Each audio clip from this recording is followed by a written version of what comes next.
27 रजब जी राति 12 नफ़लनि जी फज़ीलत ऐं 100 सालनि जे रोज़नि जो सवाबु। रजब में हिकु राति आहे जेको उन में नेक अमल करण वारे खे 100 सालनि जी नेकियुनि जो सवाबु मिलंदो आहे ऐं उहा रजब जी 27वीं राति आहे जेको उन में 12 रकातूं हिन तरह पढ़े जो हर रकात में सूर फ़ातिहा खां पोइ हिकु का बि सूरत ऐं हर 2 रकातुनि ते अत्तहियातु पढ़ी ऐं 12 पूरियूं थियण ते सलाम फेरे उनखां पोइ 100 भेरा ही पढ़े सुब्हान अल्लाहि वल्हम्दुलिल्लाहि वला इलाहा इल्लल्लाहु वल्लाहु अकबर।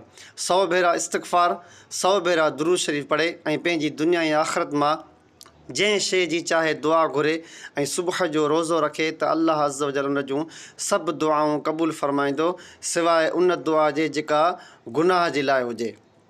ऐं ॿियो आहे 100 सालनि जे रोज़नि जो सवाबु। 27 रजब जी अज़मतुनि जी छा ॻाल्हि कजे।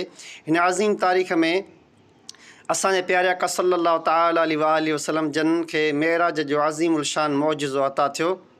27 रजब जे रोज़े जी वॾी फ़ज़ीलत आहे।